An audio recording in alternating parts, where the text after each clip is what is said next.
Welcome back to my YouTube channel. Make sure to like and subscribe to the channel for more interesting stories like these. Now, let's get into today's story video. My girlfriend cheated on me with her ex and I don't know what to do. I'll start with some background information. I'm 31 years old and my girlfriend is 30. In July of 2019, we began conversing outside of Match.com. In late September, we became a couple for the first time. For a long period, everything was going swimmingly. I invited her to come in with me in February 2020, but she thought it was too soon, which I understood. We'd spend the majority of our evenings together anyhow, when our job schedules permitted. She works night shift as a nurse. She revealed immediately away that she had a man closest friend. I assured her I was all right with it, but I wondered if she ever saw anything there. No, she said. She says I never asked her this, but as someone with trust concerns, it's something I would have asked without hesitation. Nonetheless, a few months ago, I had a dream that we were at a party and it came to my attention that she had hooked up with someone I knew before we were together, but had never informed me. I knew it was only a dream, but I told her about it and asked if she ever hooked up with someone I knew, and she said no twice and that she would tell me that. We went on a date last week, and she stated at dinner that she and this buddy had a lot of H when they were younger, no S. This raised a red signal for me right away. I honestly didn't care that they used to H up. I cared that she lied to me about it many times. She said that one of her ex-boyfriends found out about it and told her not to speak to that friend again. That was the reason she didn't tell me. She didn't want to do without that pal. She said that the joking about had ceased some time ago and that they were now simply friends. That was something I thought she said. I conveyed my disappointment and said that I would never lie to her about anything like this.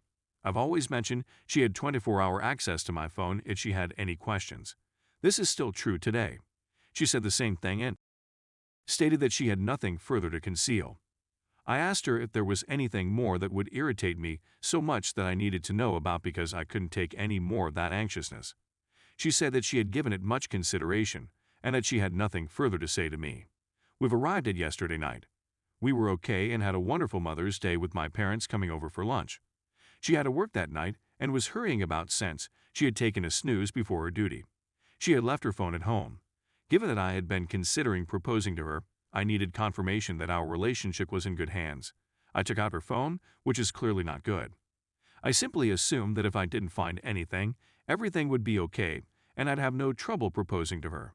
I just paid attention to two things: her messages with this acquaintance, as well as her photographs. She only texted this person a few times each month, and nothing was involved. But there were a few things that bothered me.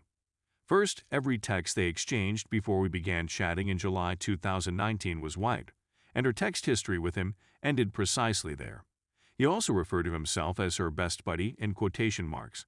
That implies they're not what they seem to be. She says it's because they don't chat much, which they don't, but it simply seems out of character for people who used to have fun. Then there were the photographs. I had lately inquired as to why she had so many text snippets in her photos. She went through a few, each with a different cause, but stopped after a few. I was actually interested in what they were, so I looked. There were screenshots of text up from several of her exes in addition to the handful she mentioned. They seemed to be breakup messages, based on what I can tell, which is a bad idea to retain, but that isn't the point here. I had a nervous breakdown after seeing two photographs of messages from her most recent ex in front of me dated January 2020, 6 months after we began communicating, 4 months after we were formally a relationship. Both are the same dialogue, but they are too extensive to put on a single screenshot. He said that he was going somewhere enjoyable and did not want to invite her. She inquired as to why. He said that he did not want her partner to find out or seek her down, and that others could learn about her filthy little secret.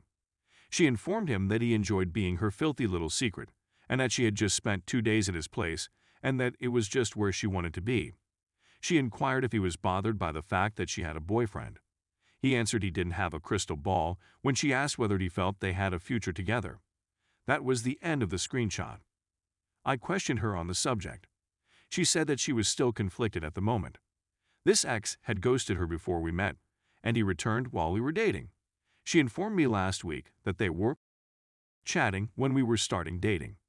To me, talking to someone is not the same as sleeping with them, and the first time they began dating was not 6 months ago.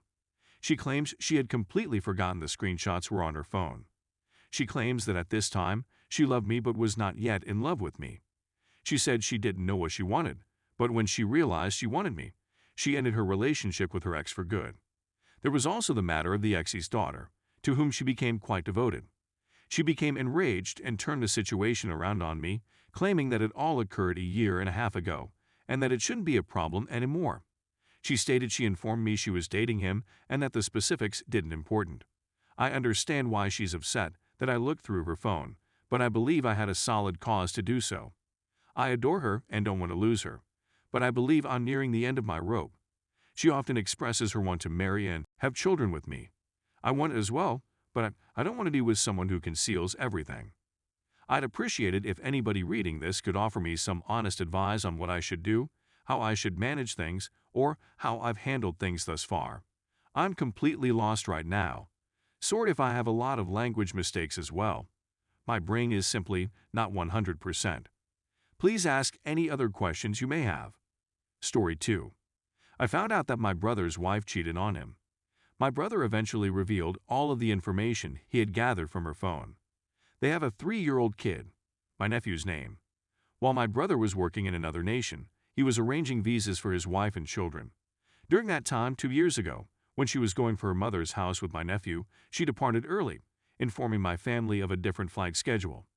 We discovered that she was seeing her boyfriend before her trip, and that they were likely traveling together since they live in the same town. We discovered images of her lover's scratched back and torso, as well as his picture on her phone. We presumed she had with her lover in a hotel room while their kid, who was not even 2 at the time, slept in the same room. We also discovered that after she had her visa, she came with my nephew, but she was video calling her boyfriend as my brother left for work. At the same time, Mom used to discuss divorce with my brother every other week. When she persuaded my brother to let her return to her own country and begged for money, which he gave. She departed on a vacation with her boyfriend and my nephew, who was now 3, after visiting and staying with us for a bit. My brother, feeling something really wrong, decided to return as well. She panicked as he began gathering evidence and fled to her mother's house, which was in a different state.